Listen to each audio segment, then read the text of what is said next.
छात्रों, आप सभी का स्वागत है हमारे निःशुल्क राम संस्कृत क्लासेस में। पिछली वीडियो में हम लोगों ने पढ़ा था महेश्वर सूत्र। महेश्वर सूत्र की उत्पत्ति पढ़ी, महेश्वर सूत्र के बारे में जाना और आप लोगों को एक बताया था कि महेश्वर सूत्र का नाम एक होता है प्रत्याहार सूत्र। उस समय हमने आपको बताया था कि प्रत्याहार कि महेश्वर सूत्र से प्रत्याहार बनता है, इसीलिए इसका नाम प्रत्याहार सूत्र है। तो आज हम पढ़ेंगे कि प्रत्याहार क्या है, कैसे बनता है प्रत्याहार। अक्सर बच्चे पढ़ते हैं प्रत्याहार, पढ़ते हैं, सीखते हैं और भूल जाते हैं, लेकिन मैं आज ऐसी शानदार ट्रिक लेकर आया हूँ जिससे जीवन में आप कभी प्रत्याहार भूल कर भी नहीं भूलेंगे। तो आइए सबसे पहले देखते हैं प्रत्याहार है क्या। प्रत्याहार जो शब्द है वो प्रति उपसर्ग और आंग उपसर्ग पूर्वक ह्री धातु से घे प्रत्यय लगाकर बना है आपका प्रत्याहार। प्रत्याहार जो शब्द है प्रति आंग उपसर्ग पूर्वक ह्री धातु से घे प्रत्यय लगाकर बना है प्रत्याहार। प्रत्याहार है क्या, किसे कहते हैं प्रत्याहार, ये तो हम देखें प्रत्याहार बना कैसे। प्रत्याहार क्या है? प्रत्याहार का अर्थ होता है संक्षेपीकरण, अर्थात हम कम से कम शब्दों में ज़्यादा से ज़्यादा बात को कहना ही प्रत्याहार है। जिस तरह जैसे हम किसी का नाम हुआ वीरेंद्र वीर विक्रम सिंह, तो उसको शार्ट में कह देते हैं बी के, तो क्या हुआ, संक्षेपीकरण हुआ। तो इसी तरह संस्कृत व्याकरण में भी जो संक्षेपीकरण की प्रक्रिया है उसको हम कहते हैं प्रत्याहार, अर्थात कम से कम शब्दों में बड़ी से बड़ी बात को बताना ही क्या है, प्रत्याहार है। उदाहरण के तौर पे देखते हैं, जैसे एक दो सूत्र लिखते हैं हम। एक सूत्र है अयुण और दूसरा है रिलिक। दो सूत्र हैं अयुण और रिलिक। इन दो सूत्रों को हम ना कहकर इनको और छोटा कह दें तो हम कह दें अक। क्या कह दें? अक। अक एक प्रकार का प्रत्याहार है जो पहले और दूसरे सूत्र का बोध कराता है। इसी तरह जैसे अब हम देखेंगे कि प्रत्याहार कैसे बनता है, तो आते हैं अपने इधर जो हम पहले पढ़ चुके हैं, जिनका नाम है माहेश्वर सूत्र। पहला सूत्र है अयुण रिलेक। देखिए महेश्वर सूत्रों से ही प्रत्याहार बनते हैं। महेश्वर सूत्र जैसे हम लोगों ने पढ़ा है, तो पहला सूत्र पढ़ा अयुण रिलेक, तो हम जैसे यहाँ भी लिखा है अयुण और रिलेक। अयुण और रिलेक को और छोटे से छोटा करें तो हम क्या करेंगे, प्रथम का आ और अंतिम का मिला देंगे, अक जो बना, ये अक हमारा बना प्रत्याहार। और अक का तात्पर्य हुआ ए सभी वर्ण। जैसे अक का तात्पर्य हुआ आ, ई, उ, अड़ा। उस दिन भी बताए थे कि उसका प्रयोग हम सिर्फ प्रत्याहार बनाने के लिए और वर्गों के उच्चारण के लिए करते हैं, इसका वर्णों में गिनती नहीं होती। तो अड़ा को नहीं लिखेंगे, हो जाएगा रे और लिरी, अर्थात इन 5 वर्णों का बोध जो कराता है वो अक प्रत्याहार कराता है। ठीक है, इसी तरह अन्य प्रत्याहार बनेंगे। कुल प्रत्याहारों की संख्या है 42। कुल प्रत्याहार कितने हैं? 42।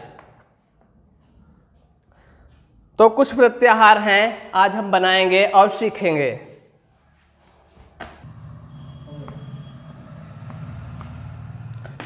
यहाँ पर कुछ प्रत्याहार दिए गए हैं। इसी तरह तो बन तो जाते हैं कुल 42 प्रत्याहार, लेकिन हम यहाँ कुछ प्रत्याहारों के माध्यम से समझाना चाहेंगे। जैसे यहाँ पे लिखा है एक अक प्रत्याहार। जैसा कि अभी हमने बता चुका है कि अक क्या है। अक का मतलब होता है यहाँ आ है, आदि का और अंतिम वर्ण को मिलाकर बनता है। अंतिम वर्ण वही होगा जो इति संज्ञक होगा, और आदि का मतलब जो प्रारंभ का होगा वो सूत्र का पहला, दूसरा, तीसरा, चौथा, यानी कि कोई भी वर्ण हो सकता है अंतिम वर्ण को छोड़ करके। जैसे यहाँ पे देखेंगे हम क्या लिखा है अक, तो इसमें देखेंगे आ यहाँ है और का अंतिम कौन सा है, ये वाला।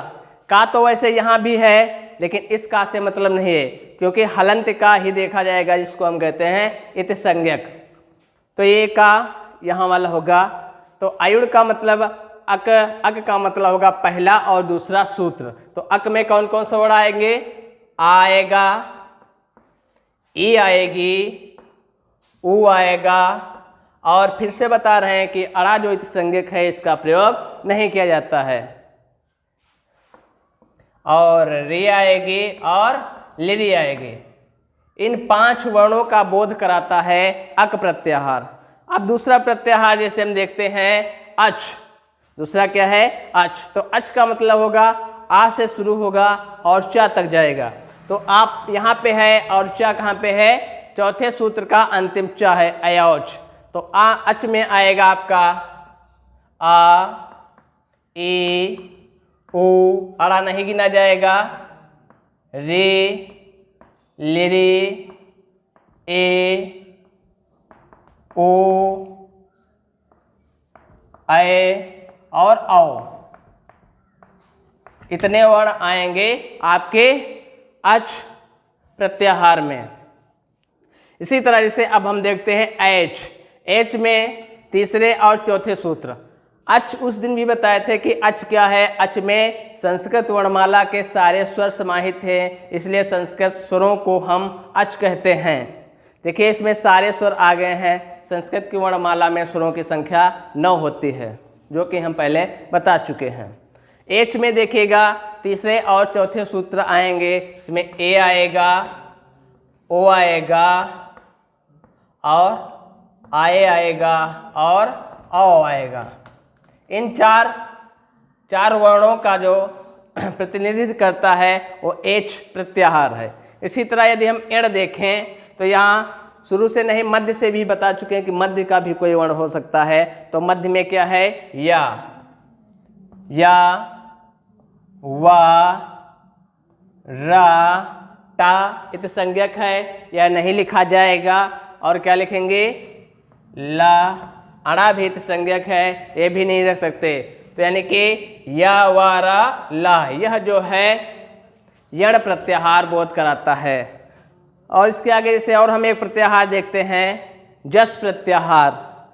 जैसे अब यहाँ पे देखते हैं तो 10वें सूत्र में यहाँ पे मिलता है ज, और इसी में ही मिल जाता है अंतिम में सा। तो इसमें कौन कौन सा आ जाएगा? ज, ब, ग, ड, द, यानी कि सभी वर्गों के तीसरे वर्ण। खर प्रत्याहार इसी तरह होगा, खा से लगाकर रा तक। तो खर में क्या क्या आएगा? खा, फिर फा, छ, थ,